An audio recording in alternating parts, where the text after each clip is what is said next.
Have you ever had that moment where you step outside on a really clear, dark night? Like maybe you're out in the desert or just, far away from city lights and you just look up at the stars. Oh yeah, it's quite the experience. Right. And for a second, the sheer unfathomable scale of it all just hits you right in the chest. Like you feel incredibly tiny, which, I mean, makes sense, obviously. Yeah, completely. But at the exact same time, there's often this sudden, profound sense of connection.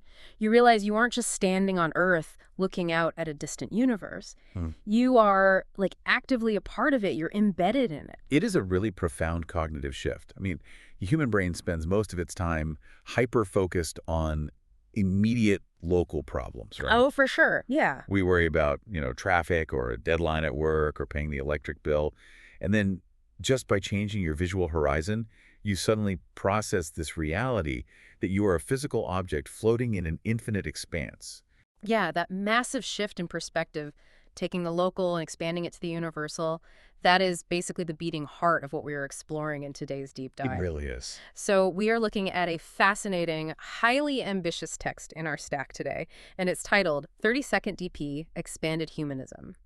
And the core mission of this document is to outline a philosophy it calls the Way of POE. Right. What this text attempts to do is take the very familiar earthbound philosophy of secular humanism and give it this massive quantum level upgrade. Basically, it's attempting to solve a scale problem. Yeah. We have this philosophical framework that most of us use, whether consciously or not, to navigate our daily lives. Yeah. But the author argues that the framework is just, well, it's too small for the actual physical reality we occupy. Okay, let's unpack this because before we get into the cosmic upgrade, we really should talk about the baseline. Good idea. I mean, you listening are likely very familiar with the core tenets of traditional humanism, the focus on human agency, rational thought, ethical conduct. It's the philosophy that centers human beings, right? Yeah, exactly. And our ability to reason as the primary source of meaning. So it prioritizes compassion, human rights, and, social responsibility without necessarily having to rely on the supernatural.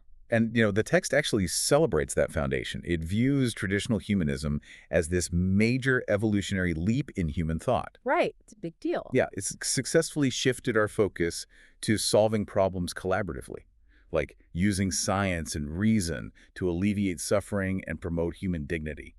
Well, the way I was thinking about it as I read through the source material is that traditional humanism is essentially the operating system for modern secular ethics. Oh, that's a great analogy. Right, like it's a remarkably stable, reliable OS. It allows us to run all these vital societal apps, things like the scientific method, democratic problem solving, international human rights law. It manages all the local data brilliantly. But the text argues there's like a fatal flaw in the hardware setup. Yeah, the flaw being that this highly advanced operating system operates as if it's on a closed local network. Exactly, a closed network. Traditional humanism treats human beings as if we exist on an isolated stage. We focus entirely on the terrestrial landscape. We analyze our relationship to each other and our relationship to the Earth's biosphere, but we just kind of stop there. Yeah, we hit a ceiling. Right. And the Way of POE argues that these earthly roots, while necessary, are just artificially restrictive. So if traditional humanism is our earthly operating system, the Way of POE is basically the prompt asking you to finally connect the machine to the broader cosmic internet. I love that. Yes. The text insists we have to stop seeing ourselves as isolated individuals navigating a closed terrestrial environment and start recognizing our role as, quote, conscious participants in a universal story.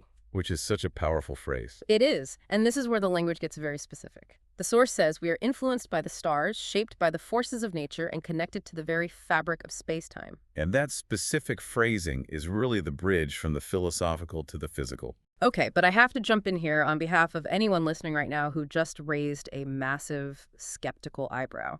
Fair enough. Because when any philosophical text starts talking about being influenced by the stars, a lot of people's inner skeptic is going to immediately jump to astrology. Oh, absolutely. Right. It sounds like the text is about to tell me, I shouldn't sign a contract today because Mercury is in retrograde or something. We really need to be clear about how this framework separates itself from pseudoscience. Well, what's fascinating here is that the source anticipates that exact skepticism. Oh, it definitely does. Yeah, it explicitly anchors this expansion not in mysticism, but in the hard, observable sciences, cosmology, quantum physics. When the text discusses our connection to the stars, It is detailing a literal physical lineage. We are talking about astrophysics here. So it's less about our zodiac signs and way more about the actual periodic table of elements. Precisely. I mean, consider the mechanism of nucleosynthesis. Okay, big word. Break that down. Right, so the fundamental elements that comprise your body, the carbon forming your cellular structure, the calcium in your bones, the iron carrying oxygen in your blood, those elements did not originate on Earth. Wow, right. The early universe contained mostly hydrogen and helium. Heavy elements require just unimaginable heat and pressure to fuse together, and those conditions only exist in the cores of dying stars. That is just wild to think about. It is, and when those stars eventually went supernova, they scattered those newly forged elements across the galaxy. They coalesced into our solar system, into our planet, and eventually into you. So you are quite literally and physically rearranged stardust. Exactly. It's one of those scientific facts that sounds like, I don't know, poetry until you actually look at the mechanics of it.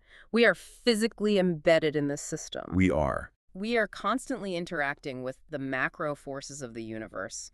Gravity pulling us toward the center of the Earth, cosmic radiation passing through our atmosphere, and, occasionally interacting with our DNA. The Way of POE is arguing that treating our ethical existence as something entirely separate from the grander physical forces of the universe is just, well, it's scientifically inaccurate. It creates an artificial boundary, really, between the observer and the environment. We have this habit of thinking we were dropped onto the Earth, rather than recognizing we grew out of it, and by extension, out of the universe itself. Yeah, and that makes the transition to the next part of the text really compelling. Because once the author establishes that our physical bodies are inextricably linked to the cosmos, they take it a massive step further. They really do. Yeah, they move from our physical bodies to our minds. This is arguably the most radical proposition in the entire document. Yeah, here's where it gets really interesting. The text moves into the concept of the quantum mind.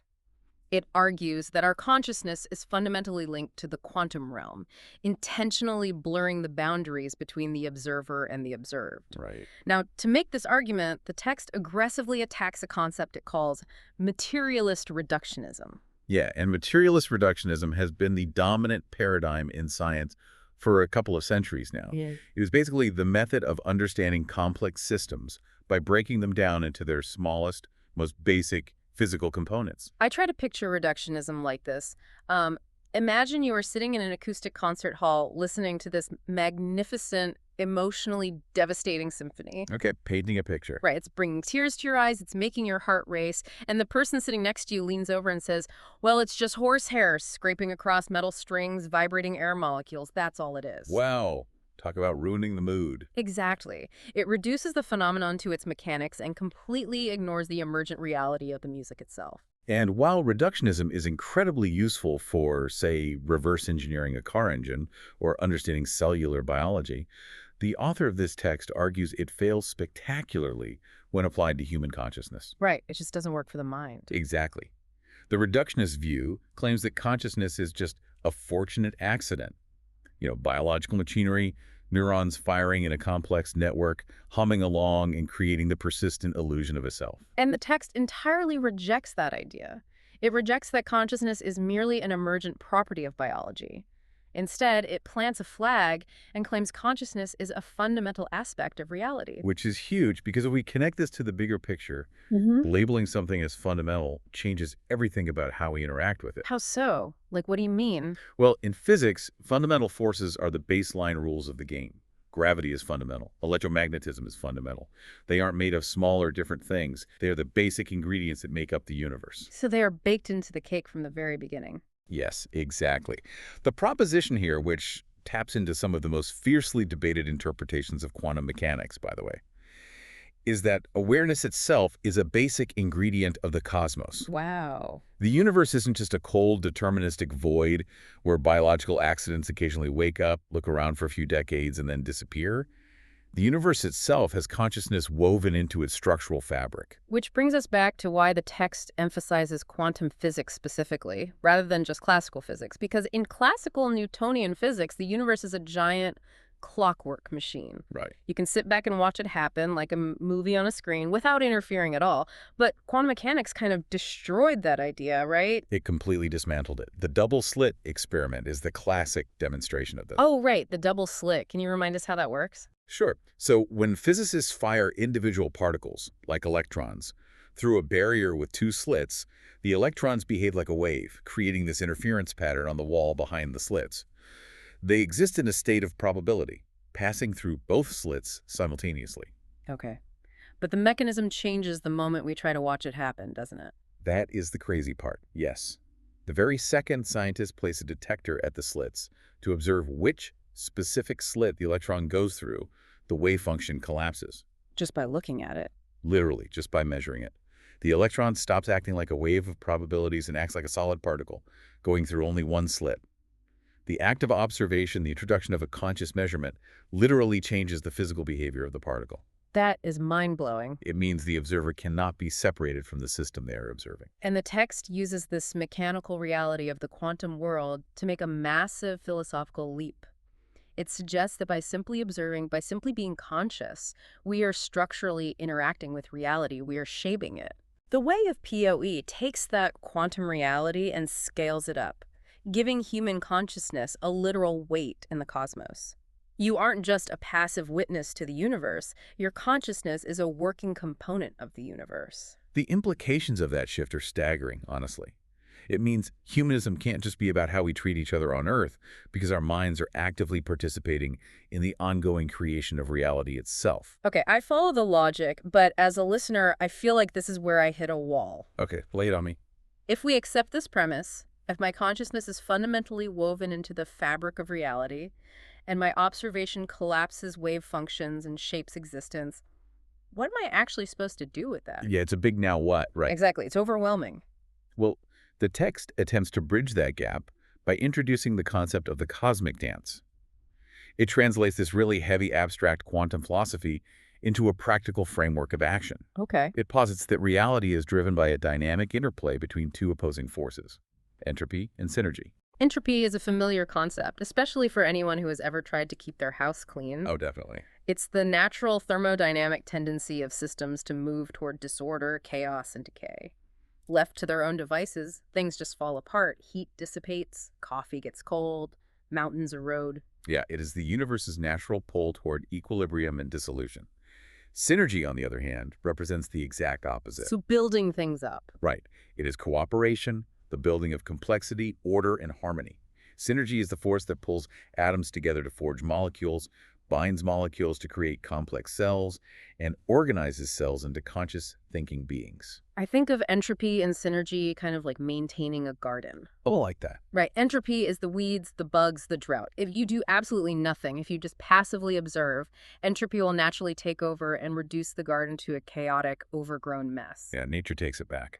Exactly. Synergy requires active, conscious energy. You have to pull the weeds, water the soil, organize the plants so they can thrive together. It actually requires work to reverse local entropy.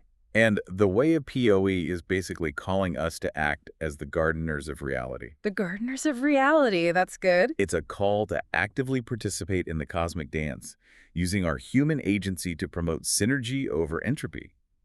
It asserts that our choices and actions matter, not just for our own personal happiness, but on a cosmic scale, contributing to the evolution of universal consciousness. But okay, I have to push back here because this is where the philosophy feels like it might just collapse under its own weight for me. How so? Well, I hear that it's supposed to be an empowering call to action, but practically speaking, if every single choice I make, how I handle a stressful email, what I eat for breakfast, whether I snap at someone in traffic, doesn't just matter to my local day, but matters on a cosmic scale, isn't that incredibly paralyzing? It sounds exhausting. It does. It feels like the ultimate high-pressure situation. If my bad day at work increases universal entropy, I'm just going to feel crushed by guilt. How does anyone function with that level of stress? This raises an important question, and the anxiety of hyperagency is a very real psychological hurdle. If everything matters infinitely, you risk becoming completely paralyzed by indecision. Yeah. But a closer reading of the text reveals it isn't actually demanding perfection. It isn't suggesting that snapping in traffic unwinds the fabric of space-time. Okay, good. So it has to offer some kind of relief valve then. It does. It frames this responsibility not as a burden of perfection, but as a mechanism for finding profound meaning. The text invites us to be conscious, co-creators of The reality. creators. Right. When you are fighting against chaos in your life, whether you are trying to organize a community food drive, mend a fractured relationship, or just, put in the hard work to maintain your own mental health, you are going to experience friction. It's going to be exhausting. Because you are literally fighting universal entropy. Exactly. The text recontextualizes your daily struggles. You aren't just doing busy work. You aren't just slogging through a random, meaningless existence. You are actively participating in the universe's push toward complexity and order. Okay, I like that framing. By choosing synergy over entropy, even in the smallest, most mundane ways, you transcend your terrestrial limitations. It reframes the heavy lifting of daily life as a noble, cosmic endeavor. It's about your trajectory, not a demand for flawless execution. I see. So it's not about the guilt of causing a tiny bit of entropy. It's about the deep satisfaction of knowing your efforts to create order actually hold structural weight in the universe. Precisely. But that naturally leads to the final piece of the puzzle. Being a conscious co-creator of reality who battles universal entropy sounds amazing in theory, or, when we are deep diving into an abstract text like this. Sure. But how does one actually do that while also dealing with the physical realities of living on Earth? I mean, I still have to do my laundry. I still have to figure out how to navigate complex human relationships. Well, the author clearly recognized that a philosophy is useless if it only works in an armchair or a physics lab. So what does this all mean, like, on a Tuesday afternoon? The final section of the text rebrands itself as a practical guide for living a meaningful life. It calls for deep responsibility to ourselves, to others, and to the planet. Okay. And the specific actions it lists are fascinating because they are entirely terrestrial. It mandates cultivating self-awareness, embracing lifelong learning, and contributing our unique gifts to create a just, sustainable, and enlightened world. That is an incredibly elegant structural return to the beginning of the text, actually. It takes you to the very edge of the cosmos and then drops you right back down in your local neighborhood. Exactly. It's brilliant. That's the beauty of it. To be a cosmic co-creator of reality, you don't need to build a particle accelerator in your garage. You don't need an advanced degree in quantum mechanics. Right, you just need to practice environmental sustainability. You need to read widely and remain curious. You need to show empathy to a stranger. The actions required to push back against universal entropy are ultimately deeply human actions. The entire synthesis of the text boils down to this. The Way of POE asks you to understand your cosmic quantum importance entirely so you can be a better, more responsible inhabitant of your current home planet. That makes so much sense. It expands your perspective to the edges of the universe so that when you look back at Earth, you treat this fragile biosphere and the conscious minds inhabiting it with the immense reverence they deserve. It actually explicitly frames human flourishing as a destiny rather than just a possibility, which is honestly an incredibly optimistic assertion. It is very hopeful. It claims that if we recognize our physical and quantum interconnectedness, and if we dedicate our energy to synergy, we are literally fulfilling the universe's potential through our own flourishing. It demands that we stop treating our existence as a biological accident and start treating it as the universe's mechanism for understanding itself. Man, what an unbelievable journey through this text. We started with standard, everyday humanism, that highly functional operating system for secular ethics. Yep. We expanded it across space-time by recognizing our physical chemical lineage to the stars. We completely redefined the mechanics of consciousness, shifting it from a localized emergent property to a fundamental wave-collapsing pillar of reality. There's a lot to take in. It is. And then we realized that engaging in the daily battle between entropy and synergy is the practical method for achieving that ultimate destiny of human flourishing. It's a dense framework, but once you unpack the mechanisms behind it, it changes the way you look at a simple conversation or even just a walk outside. It demands an elevated level of intentionality in how we live our lives, that's for sure. It absolutely does. And that leaves us with one final thought for you to mull over today as you go back to your daily routine. Okay, what is it? We spent a lot of time discussing the push and pull between entropy and synergy, and this profound idea that your consciousness structurally shapes reality as a co-creator. But let's apply that quantum concept to the modern digital world. Oh, interesting. If our consciousness genuinely shapes reality, what happens when billions of conscious minds are focused on entirely different algorithmically fragmented, conflicting realities. Oh, wow. Think about the last time you doom scrolled through social media. Are these curated bubbles of outrage and isolation creating a kind of collective quantum entropy? That is a terrifying thought. Right. And more importantly, if your attention has that much structural power, where are you going to consciously focus it tomorrow to force a little more synergy back into the system? A vital and urgent question to carry with you. Thank you so much for joining us on this deep dive. It's been an absolute pleasure exploring the cosmos and the quantum realm with you today. Keep questioning, keep learning, and we'll catch you on the next deep dive.